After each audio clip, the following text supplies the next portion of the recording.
Aplauso al Rey, terminamos con un fuerte aplauso al Señor. Él es santo, Él es digno, Él es bueno. Qué bueno estar aquí esta tarde, qué bueno los que vienen en la mañana, porque es como que un desayuno, un cafecito ahí escuchando la palabra de Dios, pero también qué bueno los que vienen en la tarde, porque creo que no hay mejor forma de terminar el domingo que estar escuchando la palabra de Dios, que estar en la iglesia, que estar aquí y queriendo como que recibir algo de parte de Dios. Ustedes saben que los que compartimos en la mañana también compartimos en la tarde.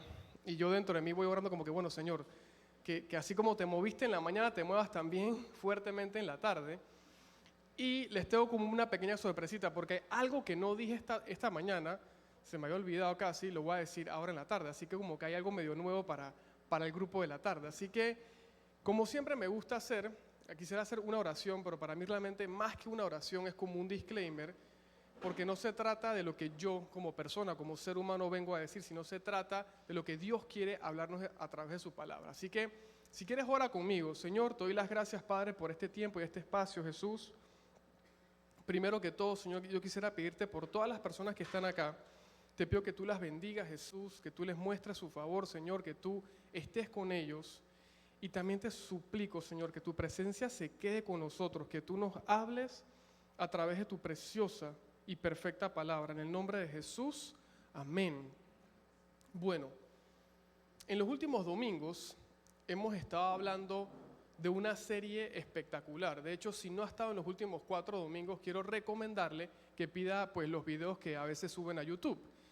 Y hemos estado viendo la serie de cuando Jesús, con su autoridad, con su forma de lo que él representaba, él declaró 7 yo soy. Cuando él hace esto es porque él estaba usando su autoridad, su poder para decir, hey, yo soy esto, yo soy lo otro.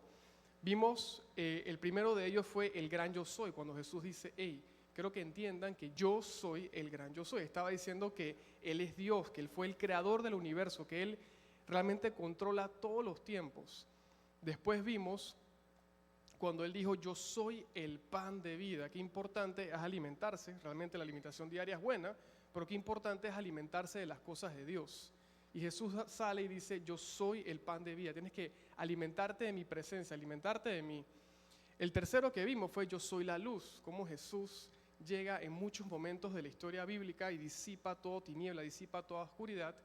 Y el domingo pasado, el domingo de Pascua, vimos yo soy la resurrección y la vida, que Jesús realmente cómo venció la muerte, cómo se levantó a los 3 días. Eso fue una obra impresionante. Y antes de decirles el yo soy que vamos a ver en esta tarde-noche, yo quisiera hacer como un tipo de recorrido macrobíblico, llamémoslo así como a veces se escucha a los economistas decir macroeconómico. Vamos a hacer un breve recorrido macrobíblico sobre unas manifestaciones tan poderosas de Dios, una forma en cómo Dios derramaba de su poder y de su favor, pero había algo en particular que pasaba. Y quiero hacerlo con unos personajes que realmente pues el favor de Dios y la presencia de Dios estaba con ellos de una manera impresionante. Primero, el padre de la fe, Abraham, era un hombre que por su fe, por su obediencia, mostraba esa fe en Dios. Y la Biblia dice que este hombre trabajaba, o sea, su vocación era cuidar rebaños, era pastorear ovejas. En esos tiempos, el pastoreo de ovejas era una vocación bastante sencilla, bastante humilde, pero a su vez era muy importante porque tenía que ver con los temas de que lo que se comerciaba en aquella época. Y el padre Abraham fue un hombre que realmente pues su obediencia reflejaba esa fe que tenía en Dios, pero se dedicaba al pastoreo de ovejas. Pasando un poquito más adelante está el gran personaje de Moisés. Dice la Biblia que cuando Dios llamó a Moisés, él estaba pastoreando ovejas de su suegro Jetro, o Yetro, como dicen algunos. Realmente lo que se puede inferir es que Yetro era un suegro con bolsillo, y entonces ahí Moisés estaba trabajando para su suegro. De pronto ahí uno puede decir, yo era un suegro así con bolsillo y con ovejas para trabajar para él, amén, ¿no? Mentira, tampoco así, que el Señor se encargue de eso. Pero cuando Dios tiene ese encuentro con Moisés, qué curioso que su labor, lo que estaba haciendo era pastorear ovejas. Estaba pastoreando ovejas y de pronto Dios se le aparece a través de la zarza ardiente y ahí le entrega una misión que en ese momento cambió totalmente el mundo. La forma en cómo Dios se manifestó en la vida de Moisés fue realmente impresionante, ha quedado en la historia. Pero qué curioso que este era un hombre pastor de ovejas. Y hablando de este tema, no podemos dejar de mencionar a alguien que la Biblia describe como el dulce cantor de Israel, el rey David. A mí me impresiona, me llama mucho la atención pensar que el rey David era un pastorcito de ovejas y después terminó siendo el rey de Israel, principalmente porque dice la palabra que era un hombre conforme al corazón de Dios. Y hablando de estos puntos que tenían en común estos tres personajes, yo creo que es inevitable no llegar a pensar en un salmo que está en la Biblia, que es un salmo poderosísimo, un salmo que uno realmente como que lo lleva inscrito en el corazón, y es el Salmo 23. El Salmo 23 dice: el Señor es mi pastor, nada me falta. O sea, yo cuando veo este salmo digo, wow, yo salto como de emoción, es como que tremendo. El Señor es mi pastor, nada me falta. En verdes pastos me hace descansar, junto a tranquilas aguas me conduce. Qué curioso que el rey David, que inició siendo un pastorcito de ovejas y después el gran rey de Israel, fue inspirado por Dios para escribir el gran Salmo 23. Dice versículo 3, me infunde nuevas fuerzas, me guía por sendas de justicia, haciendo honor a su nombre. Aún así voy por valles tenebrosos, no temeré ningún mal, porque tú estás a mi lado, tu vara y tu bastón me reconfortan. ¿Qué sucede aquí? En los tiempos de Abraham, Moisés y David, el pastoreo, que era visto como un trabajo muy necesario para la época, también tenía un enfoque espiritual. Era visto como un símbolo entre la relación entre Dios y el pueblo, en donde Dios se presenta como ese proveedor, como ese protector, como esa guía para su rebaño. ¿Y qué hacía su rebaño? Simplemente seguía al pastor, seguía a Dios porque quería acceder a esas cosas que solamente Dios le podía dar. Yo quiero contarles la primera vez que yo escuché el Salmo 23. ¡Wow! Yo tenía 18 años, yo toda mi vida hasta los 18 años viví en Bellavista, a 2 pasos del Parque Urracá. Y todos los días, lunes a domingo, tenía la rutina con mi hermano menor de ir a jugar fútbol ahí. O sea, nos encantaba, éramos casi como que los dueños del parque. Hasta cierto punto siempre proveíamos el balón de fútbol, así que si no bajábamos con balón, los amigos nos subían a nuestra casa, nos tocaban la puerta, y que, ¿qué pasó? Vamos a birrear, no vas a birrear, ¿y qué pasó? Nos encantaba estar ahí. Y un día llegó un muchacho, porque lo que pasaba es que llegaban personas, te hacías amigos y conectabas un tiempo, a veces no regresaban y así. Pero llegó un muchacho y que empezó como que a llegar a las birrias del parque, a los juegos de fútbol, y un día en particular este muchacho llegó como muy entusiasmado y llegó hablando de Dios de una manera sumamente especial. Yo lo escuchaba y decía como que, wow, algo le pasó a este pelado. Pero lo más increíble es que ese muchacho llevaba un tatuaje, pues bueno, fue una decisión que tomó hacerse, que en el brazo decía Salmo 23. Y esa fue la primera vez que yo escuché hablar sobre el Salmo 23. Y el pelado decía, sí, que lo que pasa es que tienen que entender que el Señor es el pastor, no sé qué. Yo decía, En ese momento de mi vida no tenía nada que ver con las cosas de Dios, no entendía las cosas de Dios. Era como que Dios estaba aquí y yo estaba del otro lado. Pero eso me quedó. ¿Y saben qué pasó? Como ese muchacho llegó con tanto entusiasmo y ese día llegó con el tatuaje de Salmo 23, en ese parque no había perdón. Ahí nadie lo llamaban por su nombre y lo terminaron bautizando como Salmo. O sea, en ese parque nadie, era como que, bueno, ahora llegó el pelado Salmo y vamos a jugar con Salmo. Y Salmo, tú vienes retando, sí, yo vengo también entrando la birria. En ese parque no había perdón. Me acuerdo que había un flaco alto que jugaba muy bien, que le decíamos de cariño Peppermín. O sea, a todos nos llamaban por apodos. Y si se quedan conmigo y conectan bien conmigo en este mensaje, me prestan mucha atención, les prometo que al final les cuento cómo me decían a mí. Pero bueno, ¿qué pasó? Yo en ese tiempo no era creyente, muy lejos de serlo. Entonces me mudé de Bellavista, me mudé para Marbella y ya no iba todos los días al parque, iba cuando de pronto mi mamá me prestaba su carro, de pronto me tiraba las caminadas. Y en ese trayecto empecé en la universidad y en ese momento empecé a conocer al Señor es mi pastor, empecé a tener una relación con Dios, empecé a conocer al Jesús que está en la Biblia, no que te lo dicen por ahí o que te lo comentan en un diablo rojo o lo que sea. Empecé a tener ese contacto con el Señor es mi pastor. ¡Wow! En esa época la recuerdo como una época dorada realmente, porque fue ese momento que conocí tener una relación con Dios. O sea, fue como que empecé a convertirme en esa oveja, empecé a seguir a Jesús, empecé a darme cuenta que necesitaba seguirlo. Y un día regresé al parque y vi al pelado Salmo. Oye, antes de registrarme para entonces quedar inscrito para poder jugar, fui corriendo donde él le dije: Salmo, ya entiendo, wow, yo también entiendo lo que tú dijiste ese día, y ahora también comprendo perfectamente el Salmo 23, el Señor también es mi pastor, qué bueno. Y Salmo me miraba con una cara como que, yo decía: sí, ya entiendo el Señor, estamos en lo mismo, hermano, buenísimo. Y él me respondió como que: hey, perdón, loco, en verdad yo estoy apartado. Yo: ¿cómo así, Salmo? No puede ser. Y cuando él me respondió así, no me acuerdo qué fue lo que le dije, pero sí como que lo exhorté, como que: hey, man, ¿cómo así? Tú llegaste ese día y empezaste a hablar, y yo en ese momento entendí que tú estás hablando como locuras, pero ahora que tuve una experiencia con el Señor en mi pastor, man, tienes que ponerte las pilas.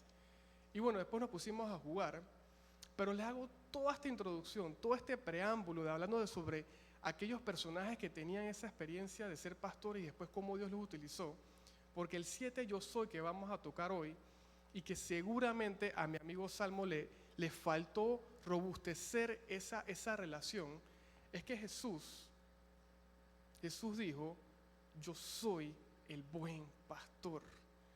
Cuando uno llega a entender que Jesús declara en un momento que yo soy el buen pastor, un pastor mantiene un rebaño, cuida sus ovejas, las protege, las guía y está ahí para él, uno dice: ¿sabes qué? Yo tengo una necesidad de seguir al buen pastor. Vamos a ver cuando Jesús hace esa declaración en Juan capítulo 10, versículo 11, dice: yo soy el buen pastor. El buen pastor da su vida en sacrificio por las ovejas. Los versículos que siguen, el 12 y el 13, hace referencia a que Jesús diciendo: hey, yo soy el buen pastor. Los otros que trabajan para ser pastores no dan su vida por las ovejas, ven un peligro y simplemente huye y no les importa nada con las ovejas. Pero yo creo que sepas que a Jesús le importa muchísimo lo que tú eres, lo que tú representas, porque Él dice aquí: yo soy el buen pastor y doy mi vida en sacrificio por las ovejas. Dice después: yo soy el buen pastor, conozco a mis ovejas. Es un pastor personal que conoce a cada una de ellas y ellas me conocen a mí. Yo cuando conocí y entendí, wow, en verdad lo que sale en la Biblia es tan increíble. Yo decía: yo quiero conocer más a este buen pastor. Y cuando tú lo conoces bien, solamente te quieres quedar pegado a él, como sale en esa foto. Como también mi Padre me conoce a mí y yo conozco al Padre, así que sacrifico, de vuelta lo dice, mi vida por las ovejas. Además tengo otras ovejas que no están en este redil, también las debo traer. Ellas escucharán mi voz y habrá un solo rebaño con un solo pastor.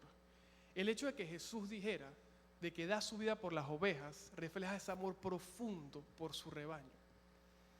Algo que a mí me fascina de lo que hizo Jesús en la tierra, de su ministerio, es que Jesús es el perfecto modelo o es el perfecto ejemplo de esa frase que dice en inglés lead by example.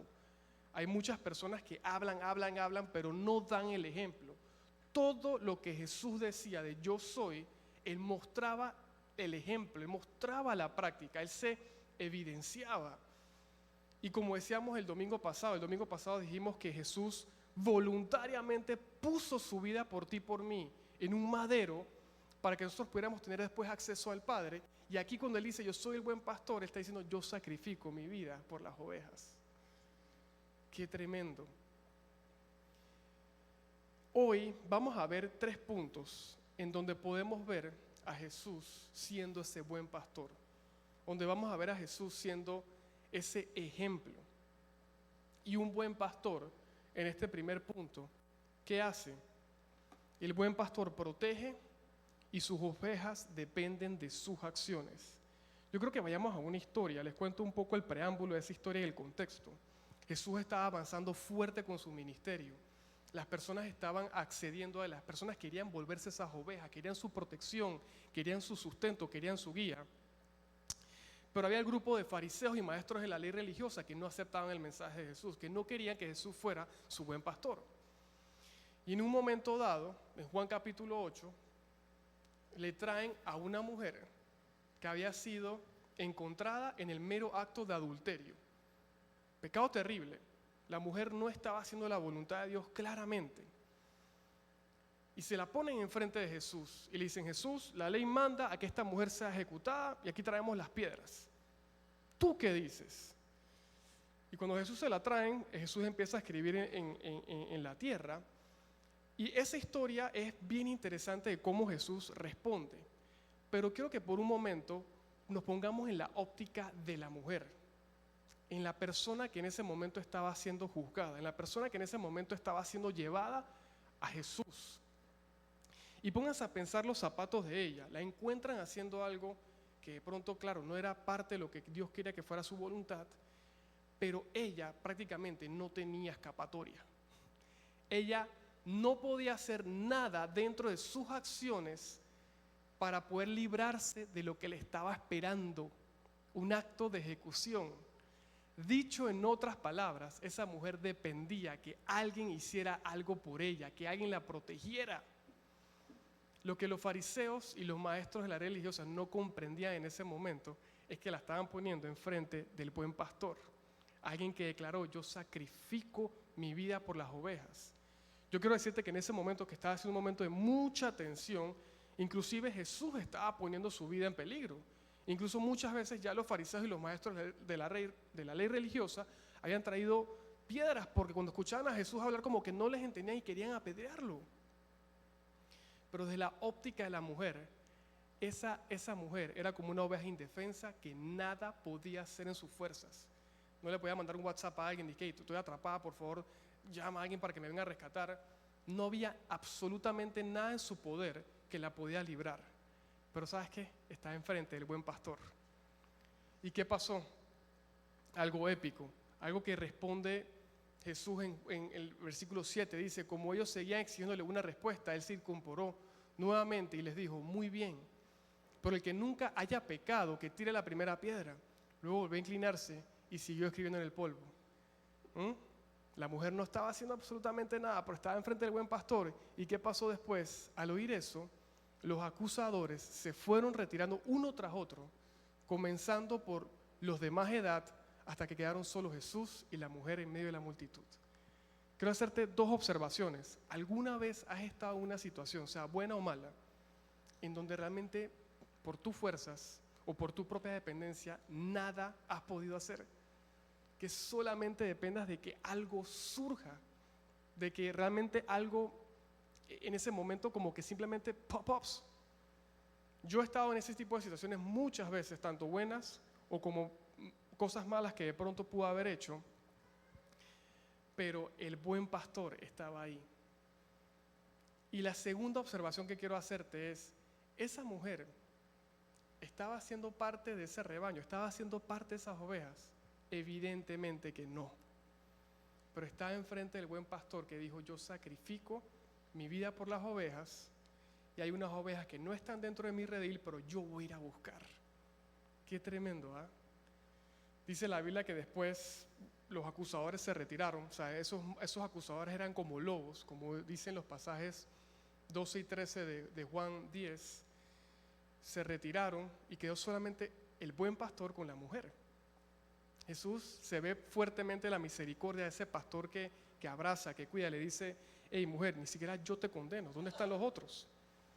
Y lo que le dice Jesús después es como que: yo quiero que tú cambies. Dice: anda, no peques más. Dice la Biblia, la paga del pecado es muerte, y realmente eso es lo que estaba pasando en ese momento, pero nadie se esperaba que esa mujer iba a depender de la protección del buen pastor. Vuelvo y te pregunto: ¿has estado en una situación en donde lo que no depende de ti? Y estás ahí como que: chuleta, esto que me está pasando, necesito de la protección del buen pastor. Bueno, eso es lo importante de seguir el modelo del buen pastor, de reconocer que tú necesitas de él y seguir a Jesús. Esta situación me hace pensar en una imagen que vi estos días, que que me impresionó mucho. La verdad es que cuando lo vi me sacó lágrimas porque yo me sentí muy identificado. Casi 18, 19 años de vida viviendo como realmente me daba la gana, no entendiendo el plan de Dios, no entendiendo a cabalidad cuando Jesús dijo que era el buen pastor y lo que realmente eso representaba.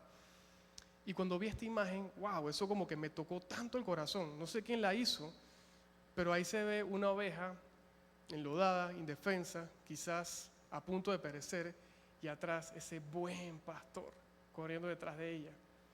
Qué tremendo, ¿eh? El ejemplo de Jesús, de que Él es el buen pastor y que da su vida por las ovejas, es impresionante. Y esa mujer, yo me pongo a pensar que dentro de sus pensamientos decía, bueno, hasta aquí llegué, no hay escapatoria para mí, el tema se acabó, me están llevando a un hombre que se llama Jesús. Realmente esos fariseos no estaban interesados en ejecutarla, yo creo que no, yo creo que estaban interesados en ver, más bien hacerle algo a Jesús, pero se lo llevaron al buen pastor. Yo te digo algo, yo quiero depender siempre del buen pastor, porque muchas veces me puedo encontrar como esa oveja y solamente el buen pastor me puede proteger, solamente puedo depender de él. El segundo punto quiero que veamos es que el Señor conoce, el buen pastor conoce a sus ovejas y sus ovejas a él. Ahora vamos a ver otro tipo de óptica. Jesús sacrificó su vida por las ovejas, puso su vida en la cruz del Calvario, después resucitó, empezó a aparecerse a sus discípulos, empezó a aparecerse a ciertas personas. Y hubo un momento en que Simón Pedro dijo, hey muchachos, yo en ese pasaje que está en Juan 21, se le notaba un poco como triste, como golpeado por la situación. Y le dice a otros discípulos, hey, vámonos a pescar. Se fueron a pescar y como ya pasó una vez, volvió a pasar toda la noche y no recogían nada. Dice que en la madrugada o en la mañana vieron a un hombre en la playa, ese hombre era el buen pastor, y le dice, hey amigos, tiren la red para el otro lado, y entonces nuevamente hacen una pesca milagrosa. Cuando Jesús llega ahí, se nota claramente que Él conoce a sus ovejas, Él sabía dónde estaban, Él conocía en qué se encontraban haciendo, pero Él se acercó a ellas. Pero lo que quiero resaltar con el hecho de conocer al buen pastor e ir hacia él, es cómo reacciona Simón Pedro. Dice Juan 21, dice, entonces el discípulo a quien Jesús amaba le dijo a Pedro, es el Señor. Cuando Simón Pedro oyó que era el Señor, se puso la túnica, porque se la había quitado para trabajar, se tiró al agua y se dirigió hacia la orilla. Si bien Pedro fue uno de los discípulos que había vivido como un trauma fuerte, porque en medio de ese proceso en donde Jesús estaba poniendo su vida en la cruz, lo negó 3 veces. Aquí evidentemente se puede ver que a pesar de lo que había pasado, él conocía a su buen pastor. Y como conocía a su buen pastor, tenía una fuerte necesidad de ir hacia él.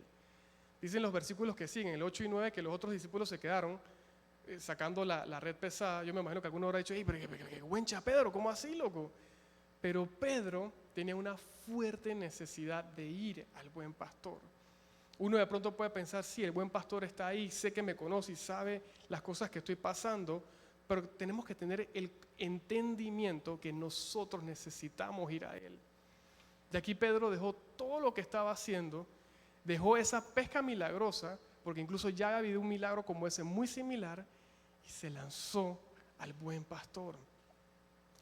No te dejes distraer por las otras cosas que parezcan buenas, sino siempre que puedas, ten esa conexión, ten esa relación, ten ese momento de ir a conectarte con el buen pastor. El tercer punto que les quiero traer es que el buen pastor es el modelo que Dios busca en nuestras vidas. En ese mismo pasaje pasa algo increíble. Dice que cuando llegaron los demás discípulos, Jesús les tenía preparado desayuno. ¡Qué lujo! ¿Eh? Ponte a pensar eso, que Dios te prepare desayuno. ¡Wow! Ese es el desayuno más espectacular del mundo. ¿Eh? Así que los discípulos llegaron. Yo creo que esos discípulos realmente no estaban tan claros de con quién estaban. Si a mí, yo llego a una orilla, en una playa y me encuentro con el Señor Jesús y me dice que tiene preparado desayuno. ¡Wow! Yo le tomo foto.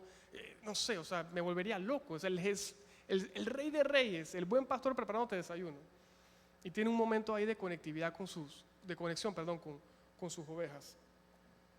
Y entonces, en ese momento que terminaron de desayunar, Jesús quería decirle algo a Simón Pedro. Le decía, hey, espérate, yo quiero como que mostrarte de que como yo he sido el buen pastor, creo que entendamos que ese es el modelo a seguir. Las ovejas siguiendo al pastor. Eso es lo que es. Y entonces, más adelante le dice, después del desayuno, Jesús le preguntó a Simón Pedro, Simón, hijo de Juan, ¿me amas más que estos? Sí, Señor, contestó Pedro, tú sabes que te quiero. Y la respuesta de Jesús es, sigue el modelo que Dios ha implementado a lo largo de la historia. Entonces, alimenta a mis corderos. Ahí le estaba diciendo, yo así como he sido un buen pastor, yo creo que tú también seas ese pastor. Yo también quiero que tú te encargues de cuidar a las ovejas. Pero Jesús estaba haciendo como hacen las mamás o las abuelas. Lo repitió una y otra vez. A mí mi mamá me repite mucho las cosas, así que por ahí creo que va el modelo también, ¿no? Dice, Jesús repitió la pregunta, Simón, hijo de Juan, ¿me amas? Sí, Señor, dijo Pedro, tú sabes que te quiero. Entonces, cuida de mis ovejas, dijo Jesús. Wow. Yo también veo que esto de alguna forma Jesús estaba como restaurando esa relación con Pedro, porque se acordaban que Pedro lo había negado 3 veces. Y la tercera, y se le preguntó por tercera vez, Simón, hijo de Juan, ¿me quieres? A Pedro le dolió que Jesús le dijera la tercera vez, ¿me quieres? Le contestó, Señor, tú sabes todo, tú sabes que yo te quiero, Jesús dijo, entonces alimenta a mis ovejas. Aquí Jesús le estaba diciendo a Pedro, hey, este es el modelo a seguir, el modelo de un buen pastor y que como oveja uno le sigue. Saben que en el parque, a mí me decían, no sé si alguna vez vieron esta cómica, pero el personaje de esta cómica decía pip pip, ¿saben cuál es? El correcamino. Ojo, no es que era rápido como Usain Bolt, pero creo que era una de mis ventajas, que era medio rápido. Hoy, a mis 36 años, corro aquí a la pilastra, estoy cansado y yo creo que mi hijo de 4 años ya me gana y todo. Pero me decían así, hey, corre camino, corre camino. Y preparando este mensaje, en verdad yo quiero ser un correcamino ahora, pero siguiendo al buen pastor. Teniendo una relación de verdad, de entender que tenemos necesidad de seguir al buen pastor. Saben que esta mañana, una persona que vino esta mañana me compartió un video y me decía, oye, mira, vi este video y la verdad que me hizo pensar tanto en el mensaje, en entender que Jesús es el buen pastor. Y este video era un video de una persona sencilla hablando, diciendo que hay veces que en los rebaños hay ovejitas pequeñas que nacen y estas ovejitas como que el rebaño no las aceptan y las empiezan a descartar naturalmente. Y esa ovejita se empieza a sentir como afectada y tiene el riesgo de sufrir muerte por depresión. Qué impresionante, por tristeza. Y en ese momento viene el pastor, la agarra, la lleva aparte y el pastor empieza a tener una relación como muy íntima con la ovejita. Dice que tiene que como que acariciarla bastantes días, bastantes momentos al día, tiene que darle la comida de una forma como bien personal y tiene que ocuparse muy fuertemente de esa ovejita. Y cuando ya la ovejita está fuerte y ha crecido un poquito más, vuelve y la pone en el rebaño. Y lo que contaba esta persona me impresionó porque dice que después que la pone en el rebaño, cuando llega el pastor, que conoce a sus ovejas, que sacrifica su vida por sus ovejas, dice que cuando las llama, y bueno, según la persona hace el ruidito de oveja, las primeras en acercarse a ese pastor son aquellas que fueron como de alguna forma separadas, de forma íntima, hacia ese buen pastor. Qué impresionante. Quisiera pedirle a los músicos que vayan pasando, pero les cuento todo esto porque el versículo final, que está en Juan 10, 27, 28, dice, mis ovejas escuchan mi voz, yo las conozco y ellas me siguen. Les doy vida eterna y nunca perecerán, nadie puede quitármelas, porque mi Padre me las ha dado y Él es más poderoso que todos. Mis ovejas escuchan mi voz, dice, yo las conozco y ellas me siguen. Calle Belén, yo quiero decirte en esta tarde noche que tenemos una necesidad todos nosotros de seguir al buen pastor, de buscar esa dependencia de Él, de buscar esa protección, de buscar esa guía. Si tú te mantienes siguiendo al Señor, teniendo esa relación de Señor, yo te sigo como una oveja, siga al pastor. Dice ahí, les doy vida eterna y nunca perecerán, nadie puede quitármelas. Regresando a la historia de esa mujer que estaba a punto de perecer, nadie se imaginó que la estaban poniendo enfrente del buen pastor, de aquel que dijo, sacrifico mi vida por las ovejas. Jesús estaba tan lleno de amor por las ovejas que es como que no te pierdas ese beneficio. El ser humano por naturaleza le gusta ir por los beneficios. Bueno, es un beneficio para nosotros ser como esa oveja que sigue al buen pastor. Señor, yo te quiero dar las gracias en este momento, Padre, porque tú dices que tú eres el buen pastor, Padre. Yo quiero que en esta noche, Señor, tú pongas en nuestro corazón ese fuego, ese entendimiento de que nosotros como ovejas necesitamos seguirte, Señor. Que tú nos protejas, que dependamos de ti, que tú seas nuestra guía, Señor. Que así como mostrábamos en esa imagen que tú estás detrás de nosotros corriendo, Señor, ansioso de protegernos, ansioso de abrazarnos, Señor. Y que nosotros, Padre, podamos hacer como Simón Pedro, como el apóstol Pedro, que apenas te vio, saltó esa barca porque decía, yo necesito conectarme con ese buen pastor. Gracias, Jesús, porque no hay otro más bajo la tierra que sacrificara su vida por nosotros, Señor. Y queremos aceptar esa declaración de yo soy el buen pastor y vivir en función a ellas. Gracias, Jesús. Te pido también que bendigas a todas las personas que han venido a este lugar, Señor, y que le des la plena y fuerte convicción de que tú eres el buen pastor. Vamos a ponernos en pie, vamos a cantar esta canción.